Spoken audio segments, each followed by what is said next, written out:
베드로전서 2장 13절 인간의 모든 제도를 주를 위하여 순종하되 혹은 위에 있는 왕이나 혹은 그가 악행하는 자를 징벌하고 선행하는 자를 포상하기 위하여 보낸 총독에게 하라. 곧 선행으로 어리석은 사람들의 무식한 말을 막으시는 것이라. 너희는 자유가 있으나 그 자유로 악을 가리는 데 쓰지 말고 오직 하나님의 종과 같이 하라. 무사람을 공경하며 형제를 사랑하며 하나님을 두려워하며 왕을 존대하라. 아멘. 앉으시기 바랍니다. 우리 함께 기도하겠습니다.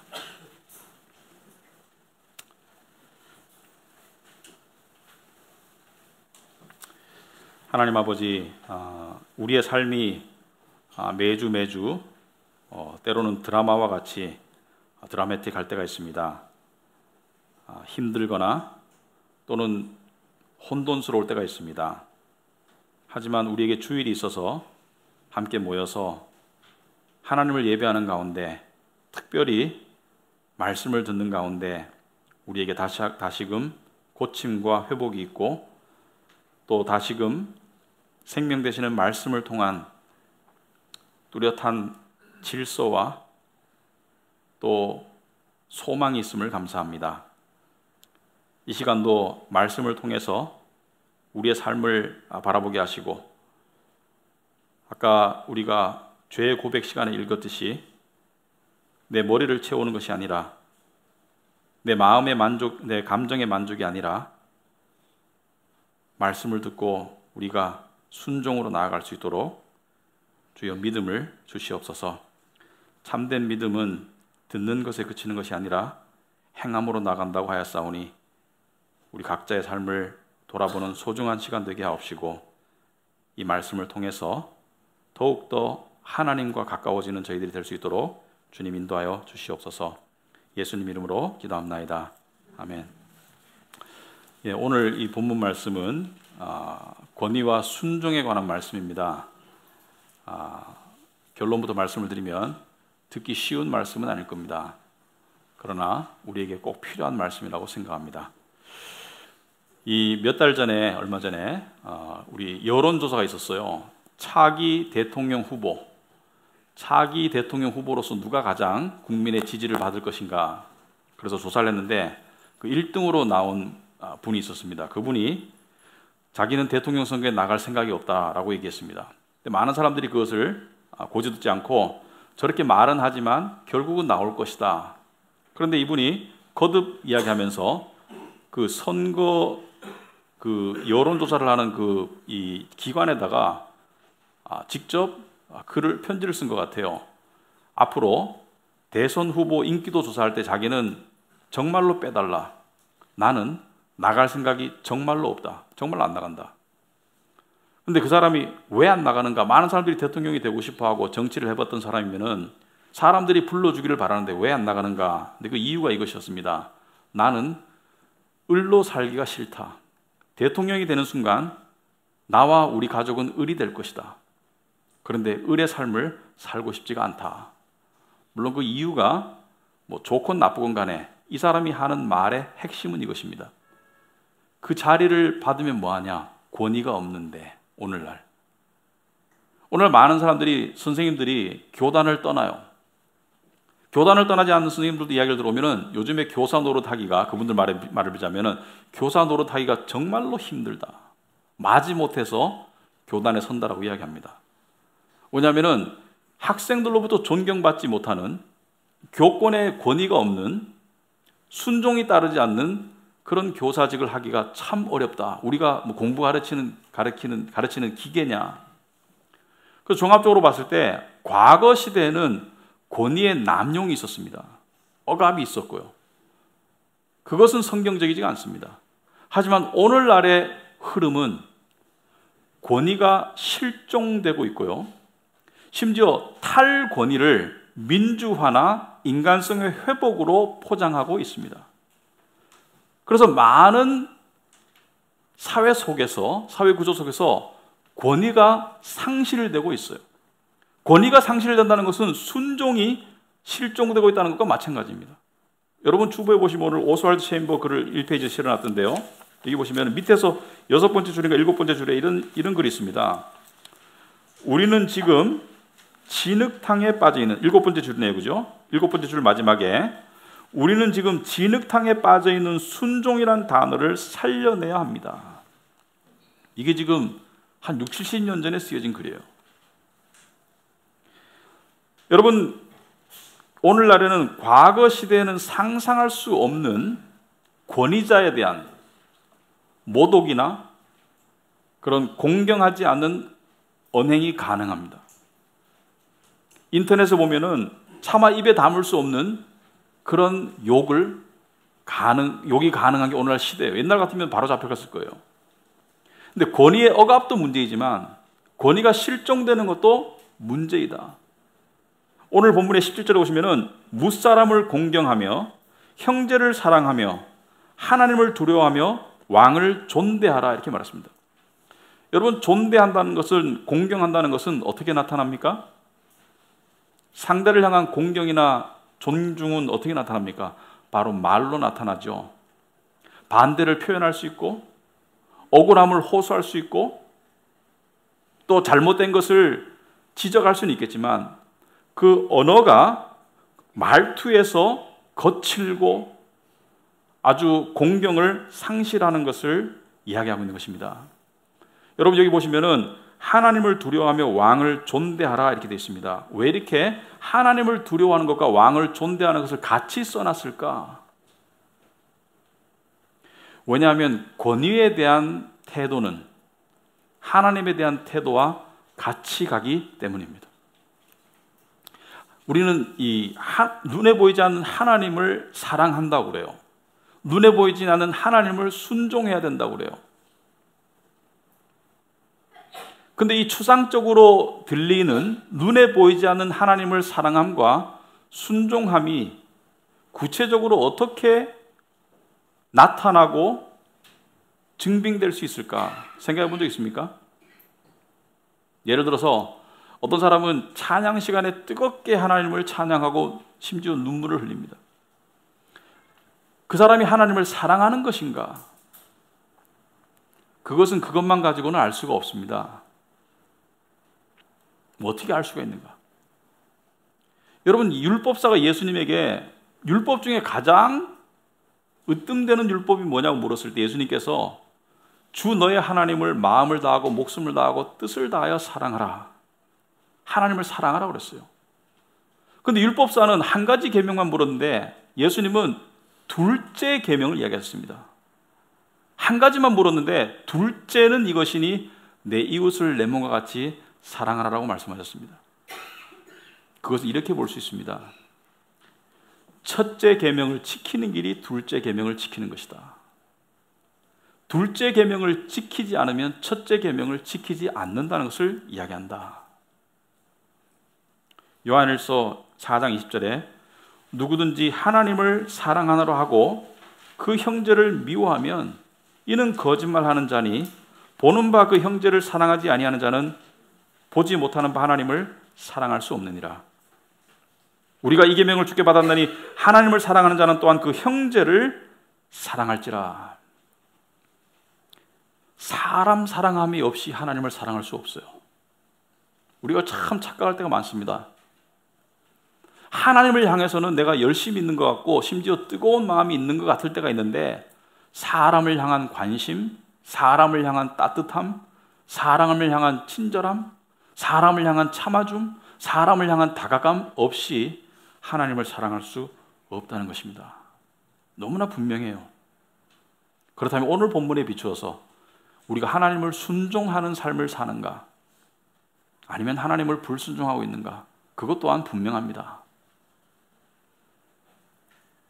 하나님이 주신 권위의 제도 속에서 그 권위의 주체를 순종함이 하나님을 순종하는 증거입니다.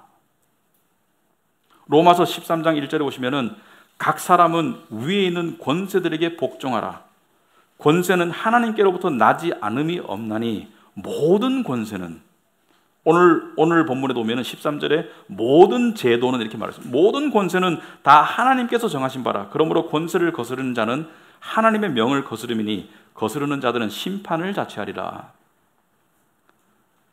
하나님이 주신 모든 권세는 하나님께로부터 나는 거예요. 근데 그 모든 권세 속에서 권세의 주체들을 순종하거나 공경함이 없는 것은 하나님을 공경하지 않고 순종하지 않는 것 똑같다는 것을 이야기하고 있습니다. 나는 하나님은 공경하는데 국가 지도자는 모독해. 있을 수 없다는 얘기예요. 오늘 13절에 보시면은 인간의 모든 제도를 주를 위하여 순종하되 혹은 위에 있는 왕이나 이렇게 말합니다. 인간의 모든 제도를 주를 위해서 순종하라. 여기서 말하는 인간의 모든 제도는 어떤 것들이 있습니까? 하나님께서 주신 모든 인간 사회의 근간은 여러 가지가 있죠. 오늘 본문 뒤에 그것을 구체적으로 이야기합니다. 오늘 본문에서는 국가에 대해서 주로 이야기를 하고 있고요. 다음 시간에는 직장에 대해서 이야기할 겁니다. 사환들아. 그 다음에 3장에 가면은 가정을 이야기할 것입니다. 아내들아, 남편에게 순종하라. 그 다음에 5장에 가면은 교회 지도자들 이야기할 것입니다. 젊은 자들아, 장로들에게 순복하라. 그래서 우리 믿는 자들에게는 교회가 추가되겠죠. 가정, 학교, 직장, 국가, 이 모든 속에서 권위자들이 있습니다. 하나님이 세워주신 권위자들이 있습니다. 그리고 모든 권위자들의 위에는 하나님이 있습니다. 대통령도 하나님의 권위 밑에 있겠죠. 그 권위를 순종하라고 하고 있습니다. 인간의 모든 제도를 주를 위하여 순종하라고 이야기하고 있습니다. 여러분, 오늘 이 말씀 속에 보면은 14절에 혹은 그가 악행하는 자를 징벌하고 선행하는 자를 포상하기 위하여 보낸 총독에게 하라. 여러분, 국가 권력에서 보면은요, 국가 권력은 선을 장려하고 악을 징벌하는 것이 순기능입니다. 선한 일은 장려하고 악한 일은 징벌하고, 부모도 마찬가지고요. 우리가 부모를 공경하라 그러죠. 학교 선생님도 마찬가지고요. 선을 장려하고 악을 징벌합니다. 그런데 문제는 권위가 항상 올바른 쪽으로 움직이진 않아요. 왜냐하면 권위자도 죄인이기 때문에. 대통령이 항상 올바른 결정하지 않습니다. 부모가 항상 올바른 결정하지 않습니다. 선생님도 남편도 목사도 항상 올바른 본을 보이진 않습니다. 그런데 또한 내가 원하는 쪽으로 항상 결정하지도 않아요. 우리가 대통령을 뽑아놓고 대통령이 내가 찍었든 안 찍었든 간에 내가 원하는 쪽으로 안 나가면 그것을 가지고 반대하고 의견을 낼 수는 있지만은, 자기 의견을 표현할 수 있지만은 공경하고 결정된 것에 대해서는 순복하라고 이야기하고 있습니다. 항상 내가 원하는 대로 되질 않아요. 그럼 그럴 때는 어떻게 되는 것인가? 우리는 그럴 때 순종하지 않는 권리가 있다고 생각합니다. 우리 스스로는. 순종할 필요가 없고 공경할 필요가 없어라고 나에게는 그런 권리가 있다고 생각하고 그렇게 행동할 때가 있습니다. 그런데 성경은 뭐라고 말할까요, 여러분? 어디까지 순종하라고 말할까요? 여러분, 이 베드로전서가 쓰여졌을 당시에 왕이 누구죠? 오늘 본문에 왕을 존대하라고 그랬습니다. 왕이 누굽니까? 바로 네로 황제죠. 네로 황제는 어떤 황제죠? 정신이 온전치 않았어요. 64년 7월에 발생한 로마 화재의 원인을 기독교인이라고 뒤집어 씌워서 기독교인을 화형시키고 잡아가고 그 다음에 처형하고 기독교를 대대적으로 핍박한 최초의 왕이었습니다. 그리고 베드로 자신도 이 네로 황제 밑에서 순교를 당해요. 그런데 뭐라고 말합니까? 왕을 존대하라고 얘기했어요. 어디까지? 하나님의 명령을 정반대로 어기는 명령이 아닐 경우에는 순종하고 존대하라는 것이 하나님의 뜻입니다. 예를 들어서 출애굽기 1장에 보면은 바로 왕이 산파들에게 유대 여인들이 히브리 여인들이 아이를 낳거든 남자는 다 죽여라, 살인하지 말라 그랬죠, 하나님께서. 그래서 거짓말을 합니다. 아이들을 안 죽이기 위해서. 다니엘서 6장에 보면은 다리오 왕이 조서를 내려요. 다리오 왕은 다니엘을 좋아했었습니다. 그런데 신하들의 꾀임에 빠져가지고 앞으로 한 달 동안 왕이 아닌 다른 신에게 기도하는 자들은 다 사자굴 속에 넣어서 사자밥이 되게 합시다. 왕이 그냥 속아서 사인을 하는데 다니엘이 걸려요. 왜? 그 조서가 내려졌음에도 불구하고 다니엘은 그 조서를 거부하고 심지어 창문을 열고 예루살렘을 향해서 하루에 3번 정해진 기도 시간에 기도를 합니다. 왜? 하나님께 예배하고 기도하는 것은 사람이 막을 수 없잖아요. 그러한 적극적으로 말씀에 위배되는 경우를 제외하고는 어디까지 순종하라는 것입니까? 여러분, 다음 주에 우리가 다룰 말씀인데 2장 18절 말씀 이런 말씀이 있습니다. 여러분 추구에도 써있죠. 사환들아 범사에 두려워함으로 주인들에게 순종하되 선하고 관용하는 자들에게만 아니라 또한 까다로운 자들에게도 그리하라. 무슨 말입니까? 좀 억울하고 부당하고 그렇더라도 순종하라는 거예요. 우리 직장생활 하시는 분들 많은데요, 직장 상사들 때문에 힘든 경우들이 있으시더라고요. 순종하지 않아야 될 경우가 있습니다. 저도 이 말씀을 준비하면서 제가 했던 몇 년간의 직장 생활을 한번 돌아봤는데요, 부도덕한 장소를 데려간다든지 그런 거는 거부하는 게 맞겠지만 저도 좀 잘못한 게 있는 것 같아요. 좀 내가 생각할 때 불합리하고 내가 생각할 때 이치 안 맞고 내가 생각할 때 내 자유를 침해한다고 해가지고 그것을 거부하는 것이 무슨 대단한 용기인 양 그렇게 함으로써 제 안에 순종의 영보다 불순종의 영이 더 자랐던 것 같습니다. 여러분, 길게 봐야 됩니다. 길게 봐야 됩니다. 하나님의 뜻은 순종입니다. 내가 원하는 대통령이 아니라도, 내가 따르고 싶은 직장 상사가 아니라도, 내가 존경할 만한 부모가 아니라도, 그런 남편이 아니라도, 그런 교회 지도자가 아니라도 하나님의 말씀을 정면으로 거역하지 않는 한 그걸 따라야 된다. 그걸 순종해야 된다. 요즘 많은 사람들이 탈권위 속에서 살아갑니다.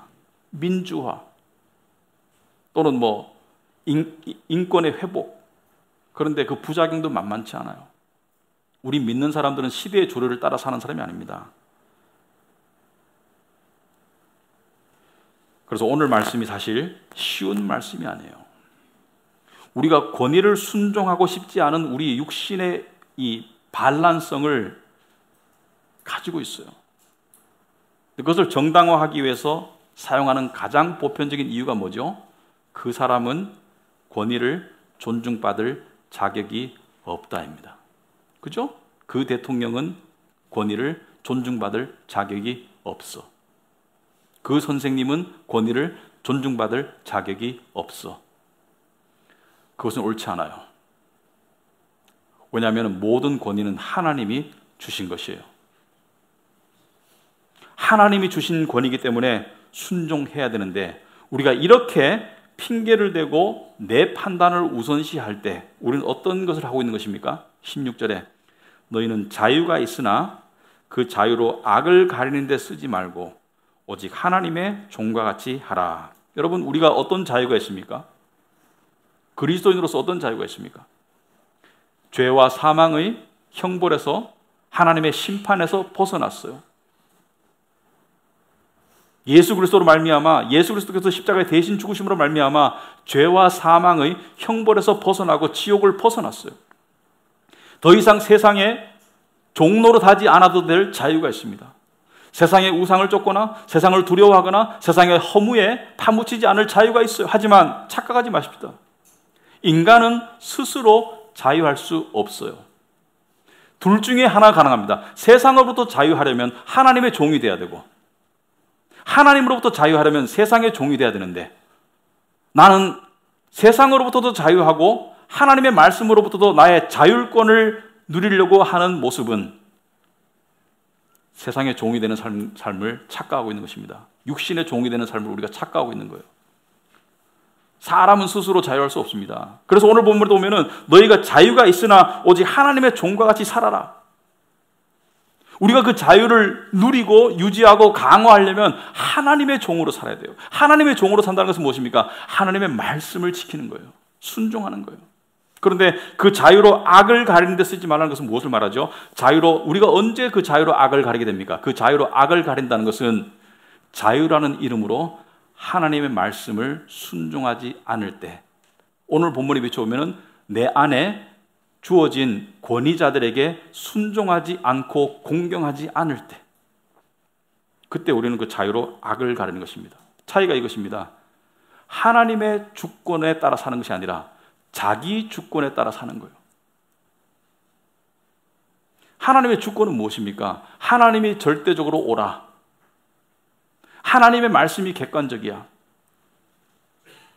그 말씀에 순종하는 것이 아니라 내 판단과 내 생각과 내 기준이 더 옳다라고 하면서 하나님의 말씀이 분명히 이야기한 것들을 어길 때 우리는 자기 주권으로 살아가는 거예요. 말씀의 자의적 해석이나 선별적 순종, 그것이 자기 주권입니다. 그 결과가 무엇이죠? 오늘 본문에 오시면 그 결과가, 오늘 본문 13절에 오시면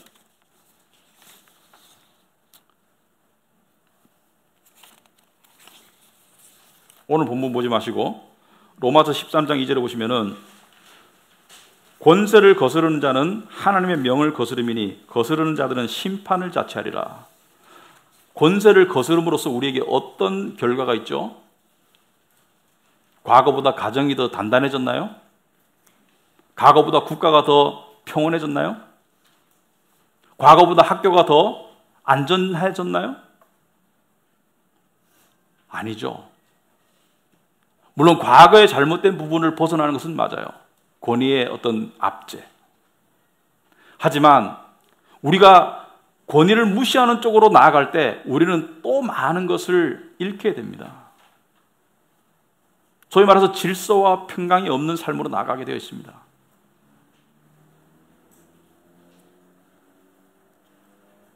순종이란 나의 주관적인 판단이나 생각이나 기준이 아닙니다. 하나님께서 순종하라는 것은 순종하는 게 순종입니다. 비록 억울할지라도, 순간적으로, 비록 내 생각과 맞지 않더라도, 비록 내 기준과 맞지 않더라도 우리는 내 자의적인 판단과 생각과 감정과 기준에 꽂혀 있을 때가 많아요. 그건 순종이 아닙니다. 여러분, 억울하죠, 때로는. 부당하게 느낄 때 있습니다. 그런데 하나님은 잘 들어보세요. 우리가 억울하고 부당해도 순종함을 통해서 두 가지를 이루어가십니다. 첫째는 당신의 선하신 뜻을 이루어가시고요. 둘째는 우리의 성품을 이루어갑니다. 순종이 불순종보다 훨씬 더 고귀한 이유예요. 예수님은 가장 부당한 권세 앞에 섰었습니다. 유대인의 재판장에서 뺨을 맞으셨어요. 로마의 빌라도 앞에서 십자가형의 언도를 맞았습니다. 예수님은 가장 공의로운 분이고 그리고 더 권위자이셨지만 죽기까지 그 부당한 것을 순종함으로 하나님께서는 우리의 구원을 이루시고 예수님은 당신의 아들로서 인정받게 되었습니다. 사도 베드로는 공회에 끌려갔어요.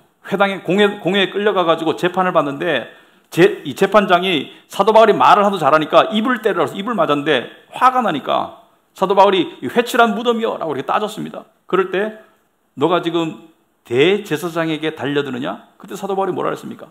바로 권위를 인정하고 억울한 상황이죠. 바로 권위를 인정하고 말씀을 이렇게 얘기했습니다. 너의 백성의 관리를 비방하지 말라 하였느니라. 그래서 비방 안 했습니다.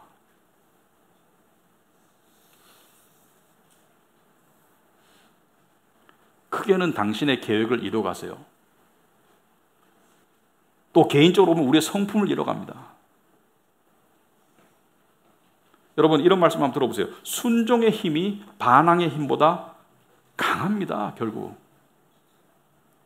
반항은 순간적으로 내가 이기는 것 같아요.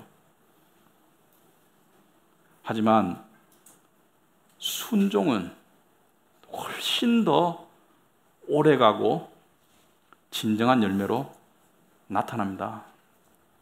둘째, 순종의 아름다움이 반항의 멋보다 훨씬 더 고귀합니다. 순종은 자기 죽음이에요. 근데 훨씬 더 고귀해요. 두 가지 이유로. 진짜기 때문에, 두 번째는 희귀하기 때문에. 순종은 우리가 알지 못하는 하나님의 예비하신 열매를 맺는 길입니다.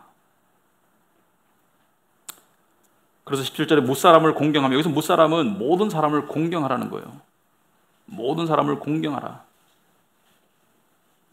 공경은 뭐예요? 마음의 태도가 말투나 행동으로 나타나는 것이겠죠. 형제를 사랑하며 하나님을 두려워하며 왕을 존대하라. 자, 이토록 어렵고 희귀한 순종의 삶을 어떻게 살 수 있을까? 세 가지를 말씀드리고 싶습니다. 첫째는 주를 위하여 하실 수 있기 바랍니다. 둘째는 주를 바라보며 할 수 있길 바랍니다. 세 번째는 자신을 바라보며 할 수 있길 바랍니다. 주를 위하여, 주를 바라보며, 자신을 바라보며 할 수 있길 바랍니다. 여러분, 순종의 진정한 목적과 동기가 어디에 있습니까? 왜 우리는 부당한 순종을 해야 됩니까? 13절 보면 인간의 모든 제도를 주를 위하여 순종하되, 주를 위하여 하라는 거예요. 여러분, 우리가 순종할 때 두 가지 동기가 크게 작용합니다. 순종을 통해서 얻을 수 있는 게 뭐지? 상이? 순종을 통해서 순종 안 하더라도 받을 벌이 없네? 그죠? 큰 기준이 그거죠. 순종 안 해도 내가 당할 불이익이 없으면 내 마음대로 불순종 안 해. 순종해서 얻을 이익이 있으면 기꺼이 순종해. 그런데 이 둘 다가 안 될 때가 있어요. 순종해도 이득이 없어. 특히 부당한 순종은 이득하면 나만 손해인 것 같아. 자존심 상해. 그리고 순종 안 해도 벌이 없어. 권위자가 힘이 없어. 저 사람이 나한테 어떻게 할 건데? 성경은 이렇게 말합니다. 주를 위해서 순종하라. 왜? 권위는 하나님이 주신 것이기 때문에 권위를 순종하는 것이 주를 순종하는 것이다.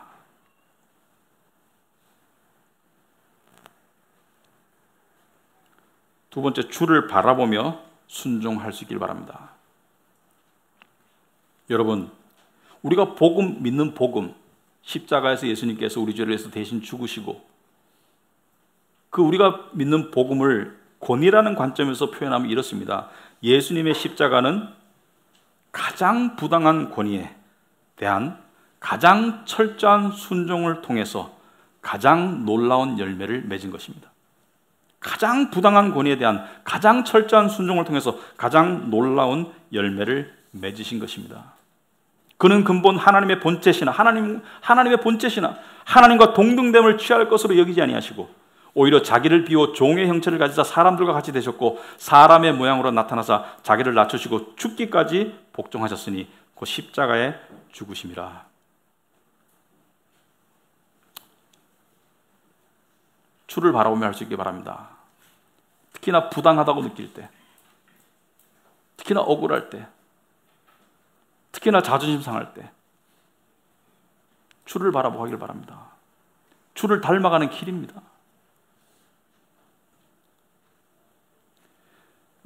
무서운 것은요, 권위에 대한 순종함 없이 주를 닮을 수 없습니다.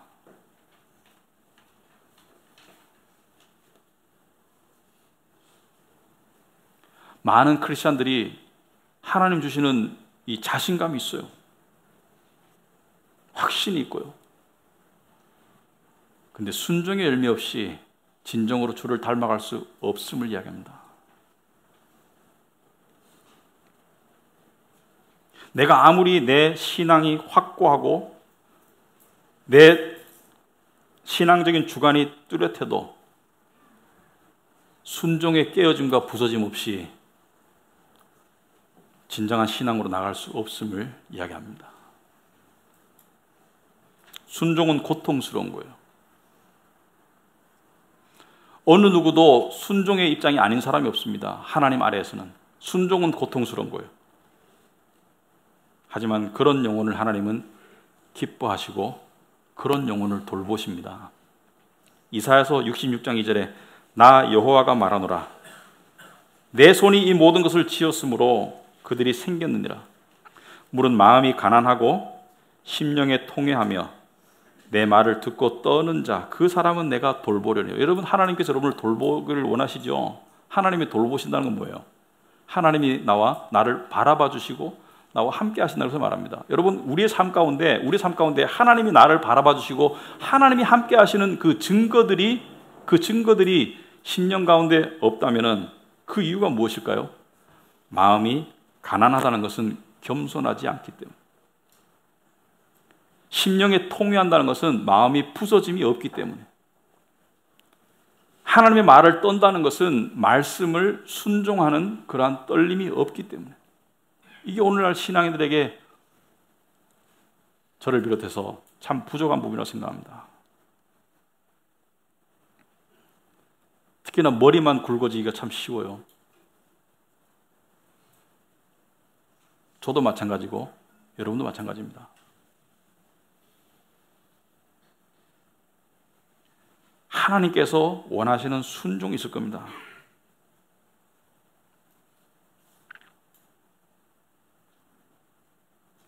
예수님께서는 부당함을 당하면서도 욕으로 갚지 않았어요. 욕하기는 쉬워요. 비난하기는 쉽습니다. 하지만 주님의 십자가를 바라보고 그것을 참아 견디기는 참 어렵지만 하나님의 뜻입니다. 주를 닮아가는 길이고요. 세 번째, 자신을 바라보며 할 수 있기를 바랍니다. 여러분들이 오늘 설교를 들으면서, 순종이라는 말씀을 들으면서 여러분들의 권위에 순종하지 않는 사람들이 떠오를 수도 있어요. 나의 직장 부하들, 나의 자녀들, 나의 아내, 여러 가지 떠오를 수 있어요. 그렇지만 그건 도움이 안 될 것 같습니다.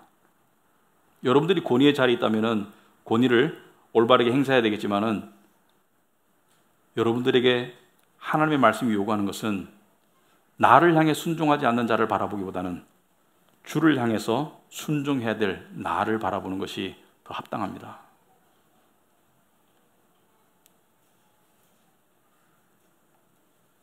우리들 모두는 순종의 대상을 가지고 있어요. 그 대상을 향한 순종의 길이 내가 나가야 될 길입니다. 여러분의 삶의 현장에서 작게는 가정, 또 좀 크게는 직장, 또 소위 말해서 우리가 인터넷 세상이니까 SNS에서 뭐 활동하면서 어떤 정치 권력 또는 권위자들, 여러분들이 그들을 대할 때 공경의 말투와 그리고 순종의 태도를 우리가 연습해 나갈 수 있길 바랍니다. 그래서 그러한 신앙이 우리 안에 자랄 수 있길 바랍니다. 기도하겠습니다.